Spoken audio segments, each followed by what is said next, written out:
Well, nobody told me I was going to have to follow Andy, and that's how do I beat that?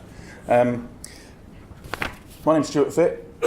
I'm going to talk to you about the use of unmanned aerial vehicles, drones, in archaeological survey.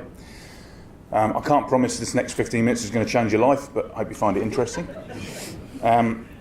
Firstly, a bit about myself and why I got involved. I've lived in Gosport for over 40 years, and I grew up exploring the hulks and wrecks around the foreshore, and I was always fascinated by the story of how they got there and their history. But of course, being a teenage lad, I wasn't really interested in following that up, but I had far more distractions than that. But a few years later, and with a bit more time on my hands, I decided to start researching it. That research led me to the Fortin Lake Archaeological Project reports from 2006 to 2009, conducted by the Nautical Archaeological Society, which proved to be a treasure trove of information about all these vessels that fascinated me as a child.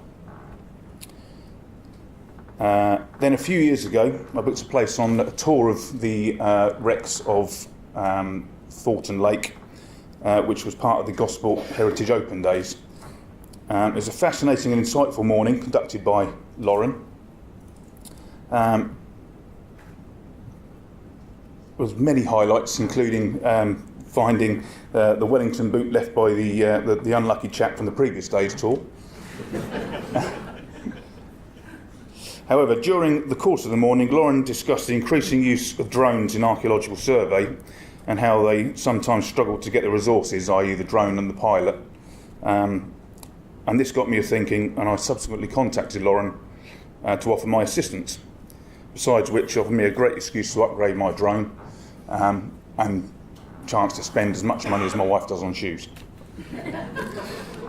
So in 2016, Lauren and myself carried out an aerial survey of Fortin Lake. This was performed with my DJI Phantom 4 4K drone, which captures 4K images and HD video. And this is the same site that was recorded by the 2006 to 2009 project. But as you'll see, the use of this new technology allows us to record the vessels in far more detail and access vessels which were previously impossible to get to. In fact, during the survey, you noted what looks like a previously unrecorded vessel, which wasn't in the previous survey, and on closer inspection, it turned out that it was an unidentified vessel. And as you can see, this clearly wouldn't have been accessible to traditional survey methods because of its proximity to the channel and sighting in deep mud. So next we needed to collect the images for a 3D model. And in this case it's the Medina chain ferry, which used to operate across the Medina River in Cowes. And this is quite an interesting vessel in Gosport because of where it is, and it's got quite a lot of history. In fact, there was a chap that used this as a workshop for quite some time after it was removed from the Isle of Wight and put into Gosport.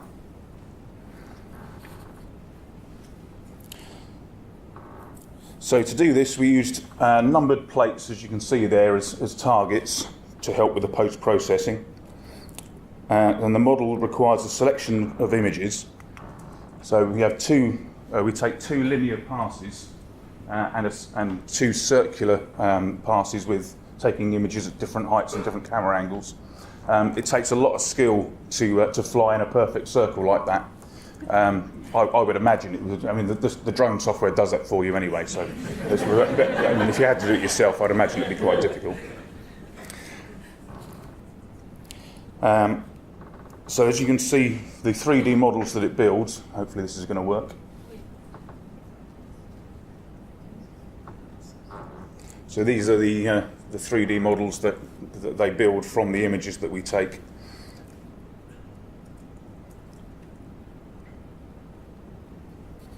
And I think you'll agree they're very impressive in their detail. I haven't seen this video yet, so I don't know how long it goes on, so just talk amongst yourselves.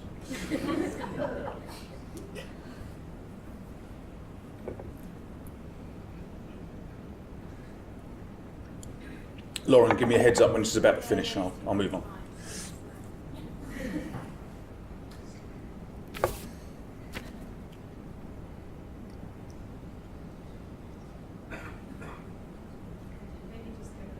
I think we'll move on. Has everyone seen enough of that?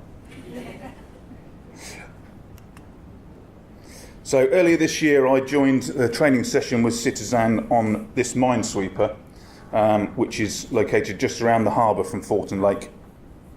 This is a very prominent hulk in Gosport. It's quite famous. It's even got its own Facebook page. And it's, as I say, when I was growing up in the area, you know, I didn't vandalise it at all. Honestly, I just played around it quite close. Didn't steal any of the material. And again, we used the same technique to make a 3D model of this vessel. And this was how it originally looked in sometime in the 1960s when it was actually abandoned on the foreshore.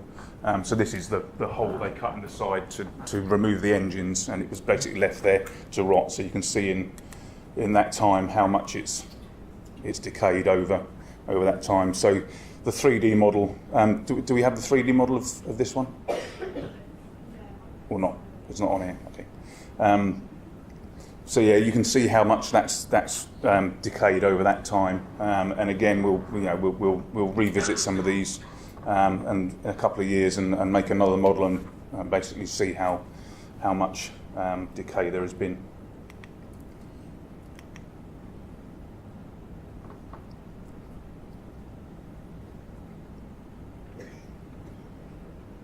So yeah, the software is fantastic. It's such a great technique.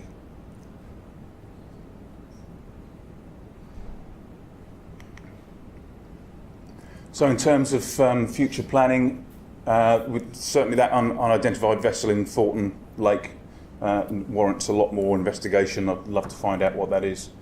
I personally have a lot of interest in this vessel, which is an old Gosport ferry called the Vadney. So I'd love to do a 3D model of that. That again has a lot of local history and has a lot of interest. And clearly I would love to do any further projects that Citizen would like me to assist with. So thank you for your time. I'll take any questions.